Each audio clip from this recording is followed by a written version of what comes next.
Vous pouvez commencer du coup avec ces trois identités remarquables.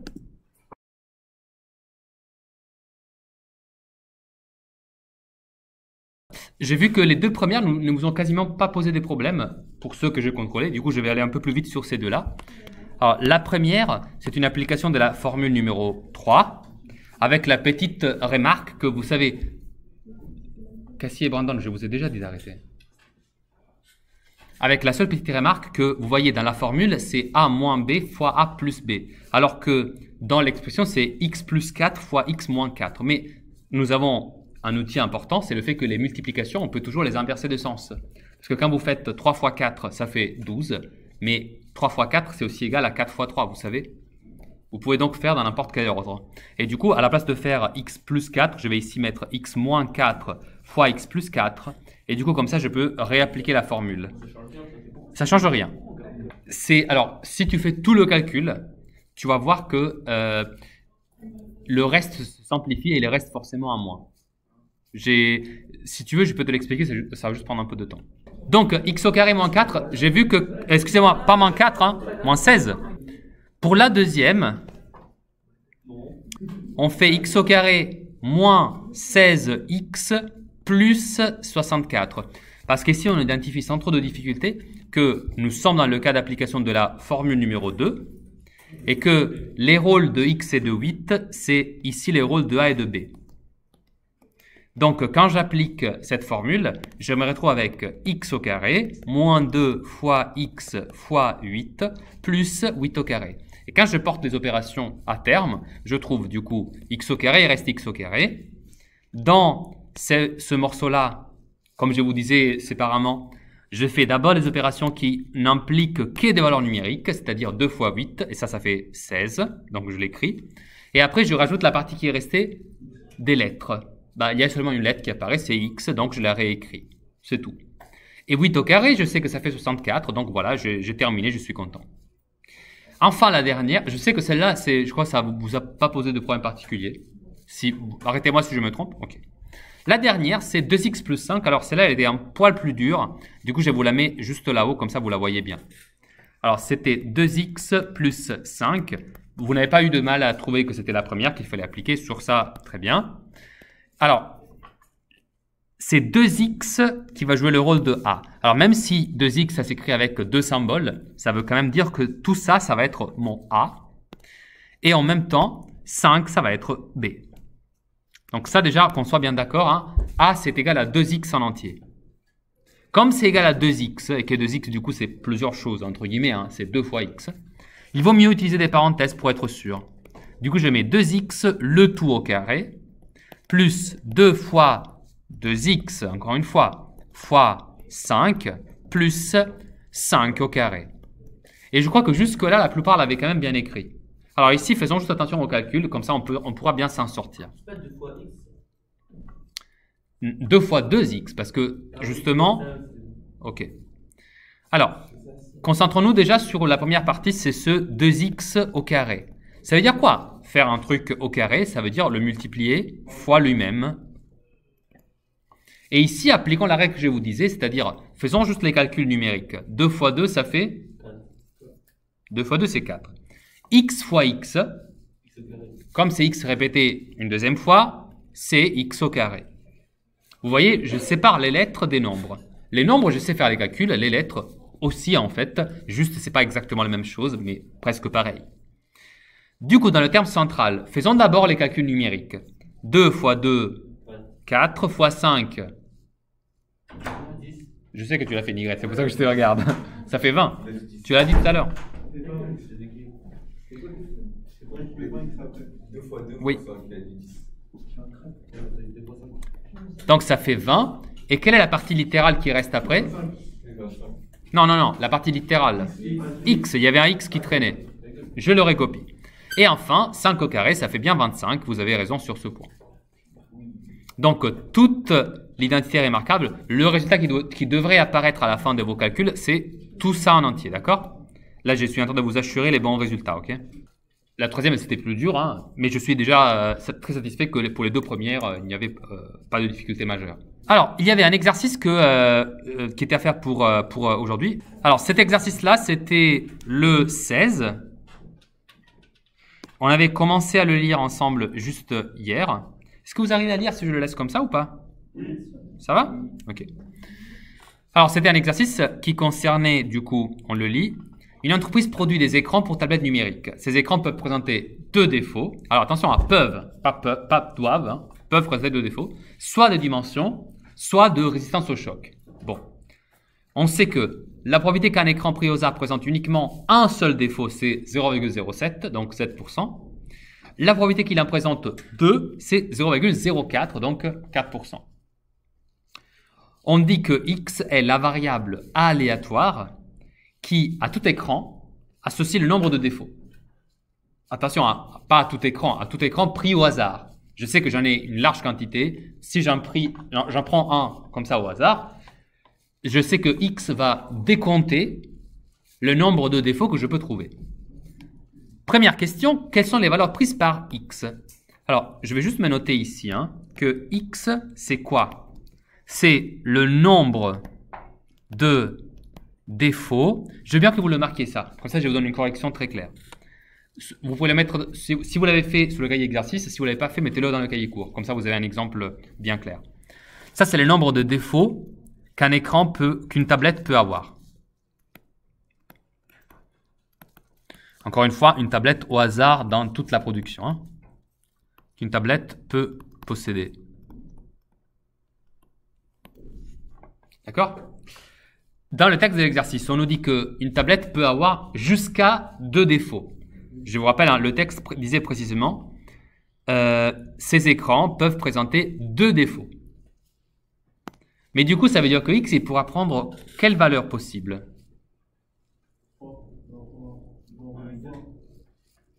Alors, sûrement, il y aura la valeur 2. Il y a aussi la possibilité qu'il y ait un seul défaut. Il n'y a pas une troisième possibilité. Aucun défaut. D'ailleurs, ça devrait être, disons, j'espère que c'est la plupart des cas.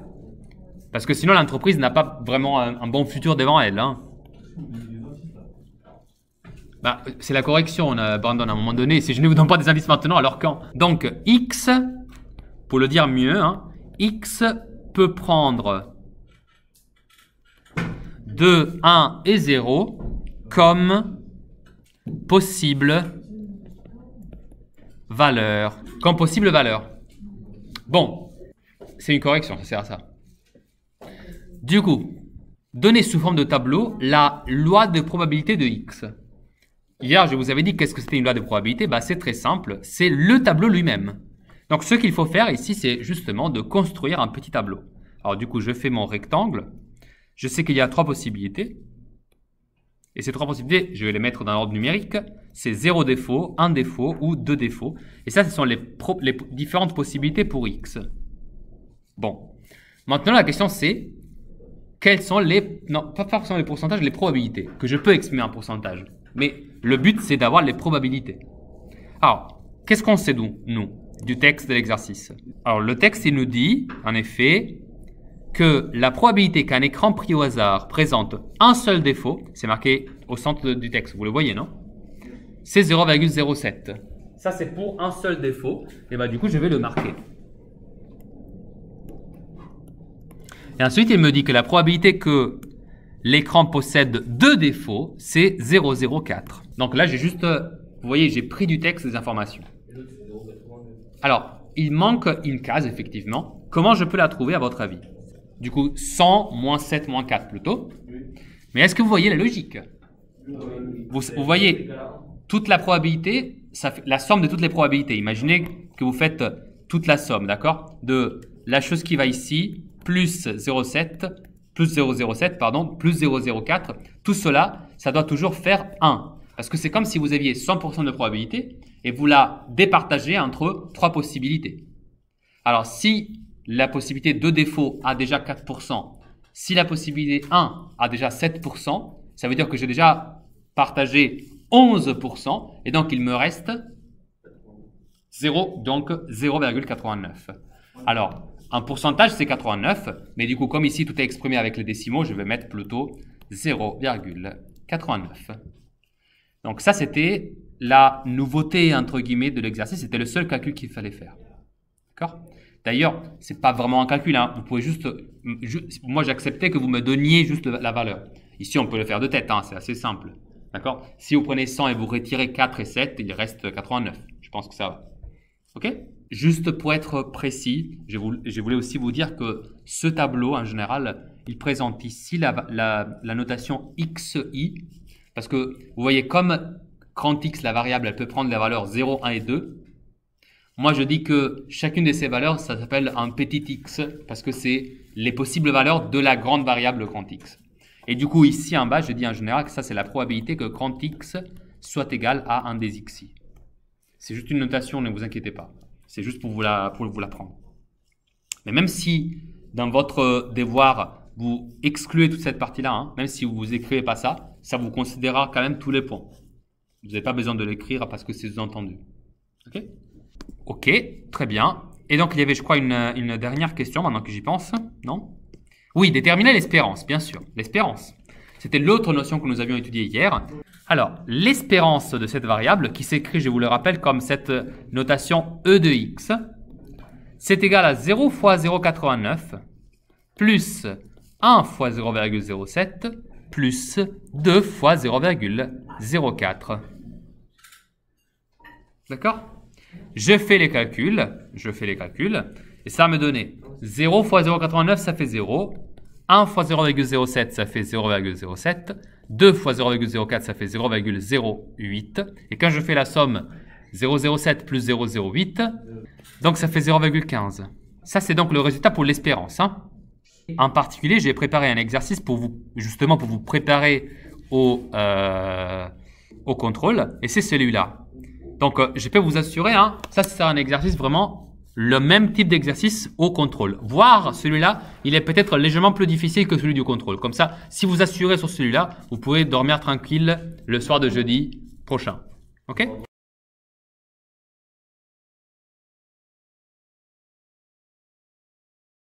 Alors, la première chose à savoir, c'est que si je veux jouer aujourd'hui, je vais payer 5 €. Les possibles gains sont donc soit rien, soit 3 €, soit 6 €, soit 20 €. Pourquoi ce sont les premières choses que j'ai soulignées? Parce que dans le texte d'exercice, la première chose qui m'est demandée, c'est quelles sont les possibles valeurs de la variable x? Complétez la ligne. Or, quand je lis la première question, je dois me dire, ok, mais qui est x en fait? Et la réponse, elle est dans le texte d'exercice. Ici, il dit que la variable aléatoire x, qu'est-ce qu'elle fait? Elle modélise l'argent gagné ou perdu.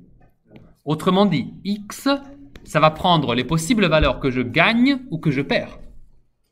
Et combien j'ai des possibilités? Alors, soit je ne gagne rien. Dans ce cas-là, du coup, je vais perdre 5 €, donc c'est moins 5.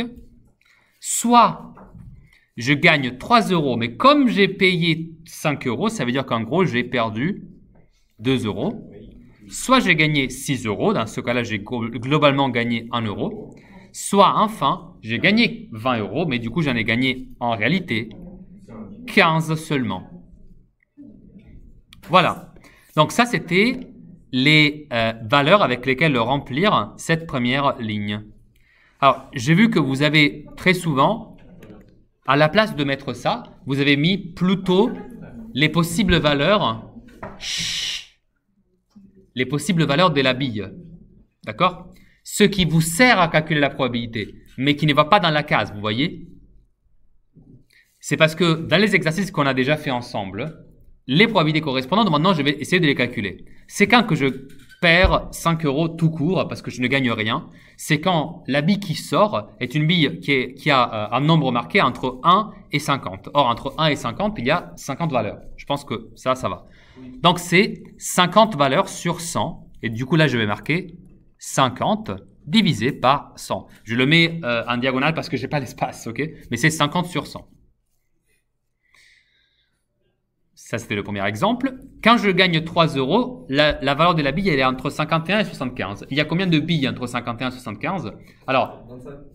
Il y en a 25, mais j'ai vu qu'il y avait des problèmes de comptage. Pensez toujours que si je vous dis combien de billes il y a entre 1 et 5, la réponse ce n'est pas 4, c'est 1, 2, 3, 4 et 5 parce que vous comptez le 1. Donc c'est bien 25 ici. Donc c'est 25 sur 100. Ensuite, le fait d'avoir une valeur entre 76 et 95, bah, du coup, comme vous comptez les 76, c'est 20 sur 100. Et enfin, la probabilité d'avoir 15, elle est obtenue quand vous avez les 5 dernières valeurs. Donc, c'est les valeurs entre 96 et 100. 96, 17, 18, 19 et 100. Et donc, c'est 5 sur 100.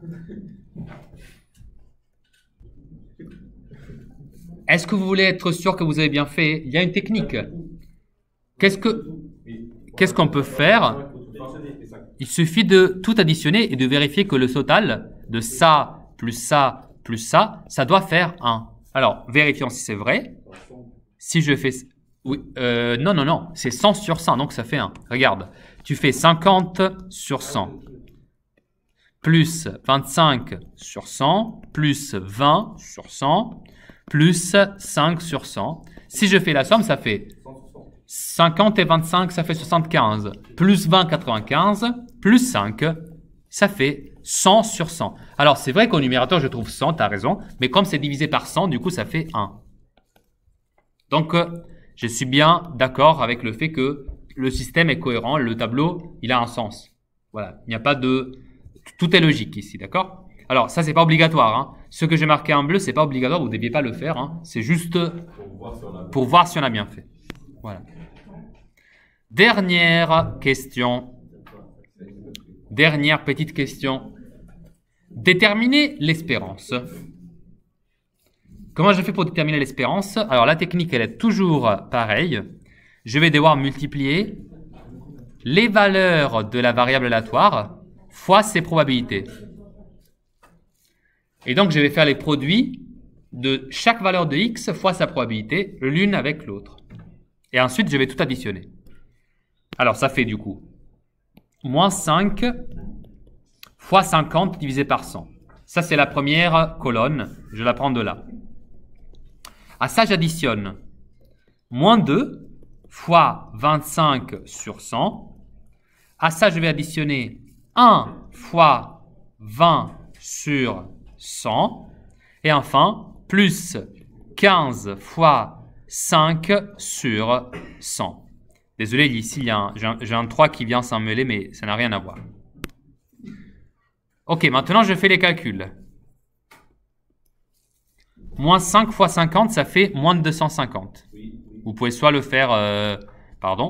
Vous pouvez soit le faire à deux têtes, soit à la calculatrice. Moins de 250. Toujours sur 100. Hein. Ensuite, j'ai moins 2 fois 25.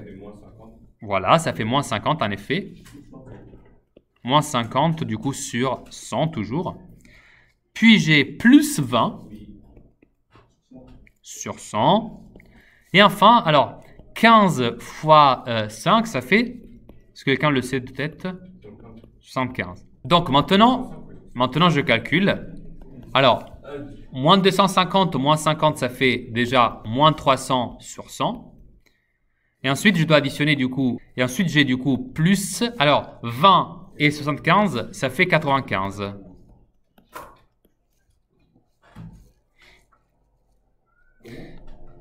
J'ai dit que plus 20 plus 75, ça fait plus 95. Ok. Donc, je fais du coup cette dernière addition. Moins 300 plus 95. Le résultat est, avec le signe moins, justement, moins 205 divisé par 100. Et ça fait précisément... Alors, je vous conseille de le faire à la calculatrice, mais sinon, c'est assez faisable. Ça fait moins 2,05. Alors, qu'est-ce que cela veut dire? Pardon. Oui, Nigrette? Ça c'est fraction. Hein. Du coup, tu as fait avec le nombre décimaux avec la virgule. Et c'est parfait, il n'y a aucun problème. Tu devrais avoir trouvé le même résultat, par contre. Ok, bah parfait. Il n'y a aucun problème. Si vous avez fait avec les nombres décimaux, rien à dire. Alors, moins 2,05, ça veut dire quoi par contre? La morale, c'est toujours que dans ce jeu d'argent, quand vous jouez, en moyenne, vous perdez à chaque fois un peu moins que 2 euros. 2,05 €, exactement. Ça, c'est l'idée. Alors, est-ce que vous l'avez trouvé très dur? Essayez de retenir la leçon, du coup. La chose importante, c'est de comprendre, à mon avis, là où j'ai vu le plus d'erreurs, hein, franchement, c'était juste ces 4 valeurs-là. Les valeurs moins 5, moins 2, 1 et 15. Attention, encore une fois, hein, alors ici c'était un peu plus compliqué parce qu'il y avait 100 valeurs. Voilà. Imaginez que le DS, il n'y aura pas 100 valeurs, il y en aura moins. Mais par contre, faites attention, hein, si je vous donne les valeurs entre 1 et 5, ce n'est pas 4, hein, c'est bien 5. Parce que j'ai vu que plusieurs personnes, quand je vous disais entre par exemple 76 et 95 inclus, oui mais l'espace, si tu inclus les extrêmes et tu les comptes, tu vois, ça te compte 20 et pas 19. Un truc important que je peux vous dire pour le faire. Imaginez que je vous avais dit de me calculer quelle était la probabilité que x soit égal à 1. Quelle est la réponse à ça, à votre avis? Dans cet exercice, quelle est la probabilité que x soit égal à 1, à votre avis? Non, que x, donc ton gain, soit égal à 1. 20 sur 100. Regardez, x égale à 1, ça veut dire quoi? Bah, c'est cette valeur-là. Donc, je lis dans le tableau, 20 sur 100. OK? Et si je vous disais, à la place de vous dire égal à 1, si je vous disais supérieur ou égal à 1? On a dit 25. On a dit les deux. Bravo, parce que vous faites 20 sur 100, qui est égal à 1, plus 5 sur 100. Parce que 15 aussi, il est supérieur ou égal à 1. Vous voyez ce que je veux dire? Vous mettez dedans les deux cases qui sont ici. D'accord? Ça, c'est pour vous apprendre. C'est juste une question de notation. Hein. Vous n'avez pas besoin de faire, de rajouter des cases du tableau. C'est juste avec les cases que vous avez déjà remplies. Je vous laisse un petit exercice encore. Je vous le laisse afficher ici.